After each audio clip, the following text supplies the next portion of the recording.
பெண்கள் இந்த மாதிரியான விஷயங்களை வெளியில யார்கிட்டயும் சொல்லக்கூடாது, இதை கொஞ்சம் ரகசியமாவே மெயின்டைன் பண்ணுங்க அப்படின்னா எந்த விஷயத்தெல்லாம் நீங்க சொல்லுவீங்க? எல்லாருக்குமே பர்சனல் ஒன்று லைஃப்பில் ஒரு விஷயம் இருந்தால் மட்டும்தான் அதை அவங்க பத்திரம் பண்ணி வச்சுக்கணும். அந்த விஷயம் எப்படி மெமரி கார்டில் ஃபோல்டரில் போட்டு வைக்கிற மாதிரி இந்த விஷயம் நம்ம மனசுக்குள்ளே தான் வச்சுக்கணும். நம்ம கூட தானே இருக்காங்க, நம்ம ஃப்ரெண்ட்ஸு தானே, 30 வருஷமாக பழகிட்டு இருக்கான், துரோகமாக பண்ணிட போகிறான் அப்படின்னு ஒரு நாளும் நினைக்க.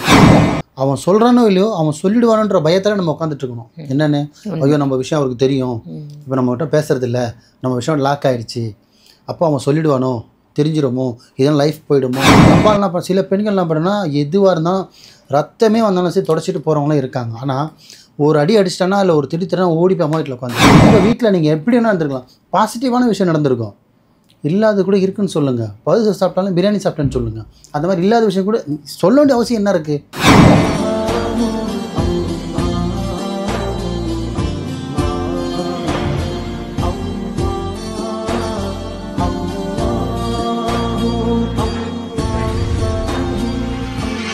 மர்ஜன் மணியர்கள் அனைவருக்கும் அன்பான வணக்கங்கள். புழல் காவாங்கரை MM டவர்ஸ்ல இருக்கக்கூடிய மாலிக் பாய் அவர்களை தான் சந்திக்க வந்திருக்கோம். வணக்கம் பாய். வணக்கம்மா. நல்லா இருக்கீங்களா? நல்லா இருக்கேன், நல்லா இருக்கேன். நீங்க எப்படி இருக்கீங்க? நல்லா இருக்கேன் பாய்.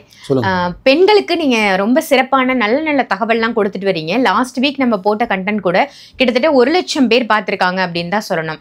அதனால இன்னைக்கும் ஒரு பெண்கள் சம்பந்தப்பட்ட டாபிக் தான் எடுத்துட்டு வந்திருக்கேன். என்னன்னா, பெண்கள் இந்த மாதிரியான விஷயங்களை வெளியில யார்கிட்டயும் சொல்லக்கூடாது, இதை கொஞ்சம் ரகசியமாவே மெயின்டைன் பண்ணுங்க அப்படின்னா எந்த விஷயத்தெல்லாம் நீங்க சொல்லுவீங்க பாய்? ரொம்ப பெரிய விஷயத்தான் கேட்டிருக்கீங்க, பரவாயில்ல. லைஃப்பில் பார்த்தீங்கன்னா பெண்கள் ஆண்கள்ன்ற விட பர்சனல்ன்றது எல்லாருக்குமே இருக்கணும் இல்லையா? எனக்காகட்டும் உங்களுக்காகட்டும் பொதுவாக ஒரு மனுஷனாலே என்ன தான் லவ்வர்ஸாக இருந்தாலும் சரி, என்ன தான் ஹஸ்பண்ட் ஒய்ஃபாக இருந்தாலும் சரி, என்ன தான் பேரண்ட்ஸாக இருந்தாலும் சரி, என்ன தான் திக் ஃப்ரெண்ட்ஸாக இருந்தாலும் சரி, எல்லாருக்குமே பர்சனல் ஒன்று லைஃப்பில் ஒரு விஷயம் இருந்தால் மட்டும்தான் அதை அவங்க பத்திரம் பண்ணி வச்சுக்கணும். அந்த விஷயம் எப்படி மெமரி கார்டில் ஃபோல்டரில் போட்டு வைக்கிற மாதிரி இந்த விஷயம் நம்ம மனசுக்குள்ளே தான் வச்சுக்கணும்.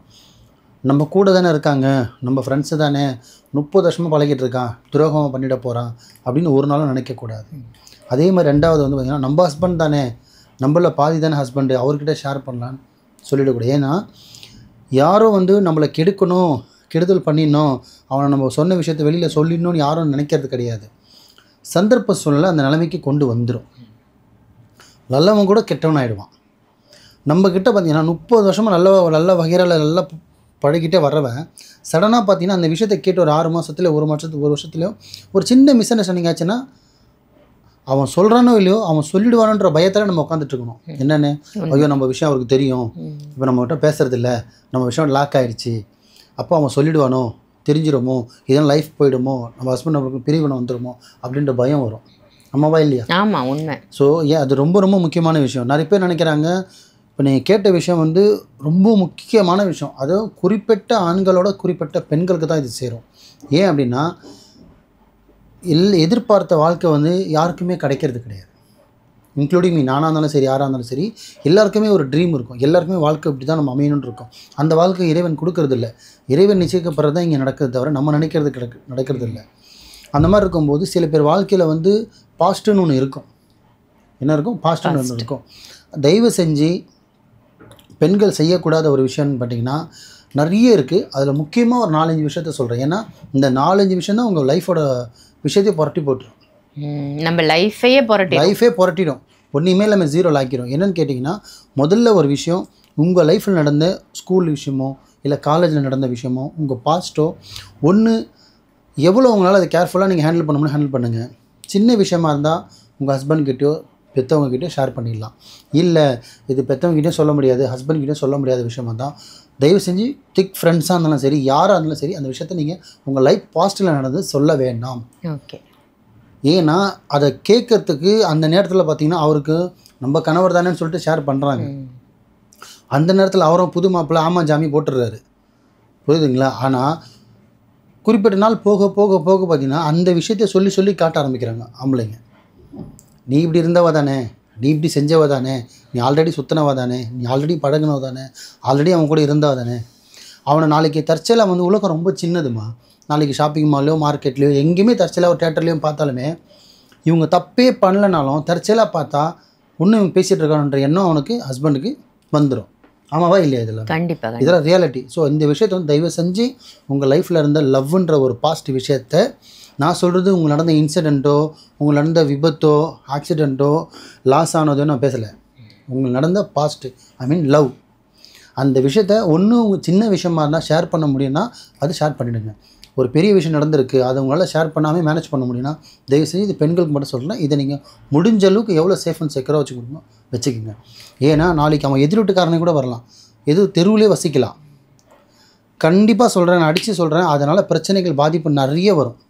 இன்றைக்கும் நிறைய பெண்கள் கமெண்ட்ஸில் வர பாருங்க, சொல்லுவாங்க பாருங்கள், பெண்கள் இவ்வளோ பாதிப்பு நடந்துகிட்ருக்கு. இங்கே வர நிறைய ஃபேமிலியில் அப்படி தான், தெரியாமல் சொல்லிட்டேன், அதுவே சொல்லி காட்டுறான்யா, சொல்லி குத்துறான்யா, கேட்டு அடிக்கிறான்யா, நான் தப்பே செய்யலையா, நான் அவன்கிட்ட பழகவே இல்லையா, நான் அப்போ பழகினேன் ஐயா, இப்போ நான் அவன் நம்பர் கூட என்கிட்ட இல்லையான்றாங்க. ஆனால் அவனை வச்சு பேசுகிறேன்றாங்க. அந்த அம்மா சொல்கிறாங்க, நான் அவர் நினச்சி கூட பார்க்கல, நான் அவர் எங்கே இருக்காருன்னு தெரியாது, திசை தெரியாது, ஃபோன் தெரியாது, எதுவுமே தெரியாது. ஆனால் அவரை நினச்சிக்கிட்டு அந்த பேரை கேட்டு இன்றைக்கே நடிக்கிறாருன்றாங்க. எப்போது? அந்த அம்மா கல்யாணம் 18 வருஷம் ஆகுது. கல்யாணம் 18 வருஷமாக இன்னும் அடிச்சிட்டு இருக்காரு. அப்போ அவர் மனசில் எவ்வளோ ஆழமாக போய் உட்காந்துச்சு பாருங்கள் அந்த விஷயம். தயவு செஞ்சு பெண்களுக்கு சொல்கிறேன், ஃபாஸ்ட்டில் இருந்த அந்த லவ்ன்ற விஷயத்தை தயவு செஞ்சு நீங்கள் ஹஸ்பண்ட்கிட்டேயோ உங்கள் ஃப்ரெண்ட்ஸ்கிட்டேயோ, திக் ஃப்ரெண்ட்ஸோ, க்ளோஸாக இருக்கிறவங்க, அக்கம் பக்கத்தில் இருக்கிறவங்க சொல்ல மாட்டாங்க. நண்பர்னு தயவு செஞ்சு, நான் நண்பரை தப்பாக சொல்லலை, சந்தர்ப்பம் சொல்ல நண்பரே எதிரி ஆகிடுவான், எதிரி நண்பன் ஆகிடுவான், அப்பா அம்மாவை கூட எதிரி ஆகிடலாம். ஏன்னா மனுஷனோட சூழ்நிலை எப்படி இருக்குன்னு சொல்ல முடியாது, அதனால் மாறும். அந்த பாஸ்ட் இந்த விஷயத்த சொல்லாதீங்க. இது தவிர்த்து உங்கள் லைஃப்பில் வந்து பார்த்திங்கன்னா ஹஸ்பண்ட் கிட்ட நடக்கிற விஷயத்த, உங்கள் ஹஸ்பண்ட் நல்லவனோ கெட்டவனோ குடிகாரனோ அடிக்காரனோ எதுவாக இருந்தாலும் உங்களால் எவ்வளோ மேனேஜ் பண்ண முடியுமோ அந்த விஷயத்தை நீங்கள் மேனேஜ் பண்ணுங்கள். மேனேஜே பண்ண முடியலைங்க, என்னால் சமாளிக்கவே முடியலன்னா நீங்கள் தாராளமாக உங்கள் பேரண்ட்ஸ் கிட்ட சொல்லலாம். ஆனால் சில பேர் என்ன பண்ணுறாங்கன்னா சின்ன விஷயத்த கூட போய் பேரண்ட்ஸ் கிட்ட ஷேர் பண்ணுறாங்க. அவன் இன்றைக்கி அடிக்கிறான், இல்லை நாளைக்கு துன்படுத்துகிறான், இவங்க நினச்சாங்கன்னா ஒரு நாள் 2 நாள் அது பிரச்சனை சால்வ் ஆகிடும். சண்டையில் இருக்காது, மறுநாள் விடியும். ஆனால் நம்பால் என்ன சில பெண்கள் என்ன பண்ணுன்னா, எதுவாக இருந்தாலும் ரத்தமே வந்தாலும் சரி தொடச்சிட்டு போகிறவங்களாம் இருக்காங்க. ஆனால் ஒரு அடி அடிச்சிட்டானா இல்லை ஒரு திடீர்னா ஓடி போய் அம்மா வீட்டில் உட்காந்துடுறது. இப்போ அப்பா அம்மா கிட்ட போய் அவன் அடிக்கிறான், கொள்கிறான், சித்திரவதை பண்ணுறான், எந்த பேரண்ட்ஸ் ஏற்றுப்பாங்க? வேணான்னு தான் சொல்லுவாங்க. அப்போ அதனால் என்ன ஆகுது? குடும்பம் பிரியுது, கோர்ட் வாசலில் போய் நின்றுறது ஈஸியாக. அதனால் இந்த குடும்பத்தில் நடக்கிற விஷயத்த தயவு செஞ்சு உங்கள் பேரண்ட்ஸ் கிட்ட சொல்லாதீங்க. அதே மாதிரி தான் உங்களுக்குன்னு ஃப்ரெண்ட்ஸ்குள்ளே நடக்கிற விஷயத்தையுமே ஆஃப்டர் மேரேஜோ பிஃபோர் மேரேஜோ சில விஷயத்தை நான் வந்து ஆல்ரெடி லாஸ்ட் வீடியோவில் கூட சொல்லியிருப்பேன். பெண்களுக்கு எதெல்லாம் நீங்கள் சொல்லிடணும்னு ஒரு வீடியோ சொல்லியிருப்பேன். அதே மாதிரி போய் தான் இப்போவும் சொல்கிறேன், சில விஷயம் உங்கள் லைஃப்பில் நடக்கும்.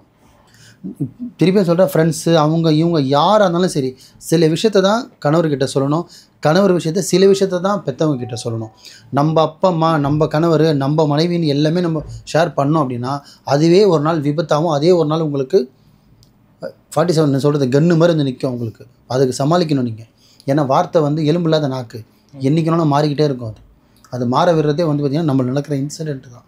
அந்த அளவுக்கு நீங்கள் பண்ணிக்காதீங்க. முடிஞ்ச அளவுக்கு உங்கள் என்ன சொல்கிறது, வாழ போகிற வீட்டில் நடந்த விஷயத்த உங்கள் பிறந்த வீட்டில் சொல்ல வேணாம். அதே மாதிரி தான் உங்கள் பிறந்த வீட்டில் நீங்கள் பட்ட கஷ்டம், அவங்க நடத்துகிற நடவடிக்கை, அங்கே இருந்தது எல்லாமே வந்து நீங்கள் அப்படியே கல்யாணம் பண்ணணும் புத்துணர்ச்சி ஆகிட்டு ஹஸ்பண்ட் வந்தோடனே நம்ம தெய்வம் ஒரு கணவர்னு அங்கே நடந்த ப்ளஸ்ஸு மைனஸு, அப்பா பழக்கம், அம்மா பழக்கம், அம்மா சின்ன தப்பு நடந்திருக்கலாம், விபத்து நடந்திருக்கலாம், தப்பான விஷயம் என்ன நடந்திருக்கலாம், அது எல்லாமே உங்கள் ஹஸ்பண்ட் தான் சொல்லிட்டு தயவு செஞ்சு ஷேர் பண்ணாதீங்க. அதுவுமே விபத்தாகும். ஏன்னா என்ன தான் இருந்தாலும் சரி, இவன் வேறு வயிற்றில் பிறந்தவன் வேறு வயிற்றில் பிறந்தவன், கணவன் மனைவி தான் சொல்கிறேன். நான் ஓப்பனாகவே சொல்கிறேன். ஏன்னா சந்தர்ப்பம் சூழ்நிலை மாற்றிடும், ஒரு நொடியில் மாறும். அந்த நேரம் தான் வந்து நீங்களே உங்கள் சொந்த காசை சூனியை வச்சுக்கிற மாதிரி, எங்கள் அம்மா இப்படி இருந்தாங்க, எங்கள் அண்ணன் தம்பிக்கு இப்படி இருக்காங்க, இந்த வேலை செஞ்சாங்க, எங்கள் அப்பா இப்படி இருக்கார், எங்கள் அப்பா தரனால உறவில் இருக்கார், இது எல்லாமே நீங்களே உங்கள் விஷயத்தை நீங்கள் ஷேர் பண்ணிட்டீங்கன்னா நாளைக்கு உங்களுக்கு சைடில் எல்லாமே மைனஸ்ஸு. அவர் சில விஷயம் மைனஸாக பண்ணும்போது உங்களால் ஏற்று கேட்கவே முடியாது. திருடனுக்கு தேல் கொட்டின மாதிரி பொத்திக்கிட்டு தான் இருந்தாகணும். தயவு செஞ்சு அதுக்கு தான் சொல்கிறேன், ஹஸ்பண்ட் வீட்டில் நடக்கிற விஷயத்த பேரண்ட்ஸ் கிட்ட ஷேர் பண்ணக்கூடாது. சில விஷயம் உங்கள் வீட்டில் நீங்கள் எப்படி வேணால் இருந்திருக்கலாம், பாசிட்டிவான விஷயம் நடந்திருக்கும், இல்லாத கூட இருக்குன்னு சொல்லுங்கள். பழுது சாப்பிட்டாலும் பிரியாணி சாப்பிட்டேன்னு சொல்லுங்கள். அந்த மாதிரி இல்லாத விஷயம் கூட சொல்ல வேண்டிய அவசியம் என்ன இருக்குது? கல்யாணம் பண்ணோமா, வாழ்ந்தோமா, என்ன நடந்தது மட்டும் சொல்லிட்டு போயிடணும். இந்த பாஸ்ட்டில் நடந்தது, ஃபேமிலியில் நடந்தது, இதெல்லாமே நம்ம ஹஸ்பண்ட் தானே சொல்லிட்டு நீங்கள் ஷேர் பண்ணிங்கன்னா அதுவே உங்களுக்கு ஒரு நாள் நரகமாகிடும். அதனால் முக்கியமாக பார்த்திங்கன்னா இந்த சொசைட்டியில் நடக்கிறது, ஊரில் நடக்கிறது, இதெல்லாம் கோல் அடிங்க. ஒரு மனுஷனுக்கு தேவை குடும்பம், கணவன் மனைவி, ஒரு வாழ்க்கை. அதை மெயினாக வந்து இங்கே நடக்கிறது அங்கே சொல்ல வேணாம், அங்கே நடக்குது இங்கே சொல்ல வேணாம். இது ரெண்டையும் எடுத்து போய் உங்கள் ஃப்ரெண்ட்ஸ் கிட்டே ஷேர் பண்ணாதீங்க. இந்த மூணு விஷயத்தை நீங்கள் கரெக்டாக, ஒன்று இங்கே இருக்க விஷயம், 1 2 3, இந்த 3 மட்டும் நீங்கள் கரெக்டாக ஃபாலோ பண்ணிங்கன்னா யாருக்குமே நீங்கள் பயப்பட வேண்டிய அவசியம் இல்லை. நீங்கள் தப்பு பண்ணுறீங்களா உங்கள் மனசோட வச்சுக்கோங்க. முதல்ல தப்பு பண்ணாதீங்க. இல்லை தப்பு பண்ணுறது தான் சூழ்நிலை, வந்துட்டேன் தெரியாமல் ஏன்னா பள்ளத்தில் யாரும் அப்படி தெரிஞ்சு விழுறதில்ல, தெரியாமல் தான் விழுறது. அப்படி விழுந்துட்டிங்கன்னா கூட ஃப்ரெண்டுன்னு சொல்லிட்டு தர்ஷன் ஷேர் பண்ணாதீங்க. பெற்றவங்க தான் ஷேர் பண்ணாதீங்க. முடிஞ்ச அளவுக்கு உங்களுக்குன்னு சில விஷயத்த உங்கள் லாக்கரில் வைக்கிற மாதிரி உங்கள் மனசில் வச்சிங்க, நல்லா இருப்பீங்க. ரொம்ப சிறப்பாக சொன்னீங்க பாய். ரொம்ப அருமையான தகவல். கண்டிப்பாக இப்போ திருமணமாக போகிற பெண்களுக்கும் சரி, இல்லை திருமணமான பெண்களுக்கும் சரி, நீங்கள் சொன்ன அந்த 3 விஷயமும் ஒரு பொக்கிஷமான விஷயம் அப்படின்னு தான் சொல்லணும். அவங்க லைஃப் நல்லா இருக்கணும்னா என்ன மாதிரி மட்டும் கண்ட்ரோல் பண்ணாலே போதும். கண்டிப்பாக என்ன மாதிரி விஷயங்களை ஷேர் பண்ணக்கூடாதுன்னு ரொம்ப சூப்பரான தகவலாக கொடுத்துருக்கீங்க. நன்றி பாய். நன்றிம்மா.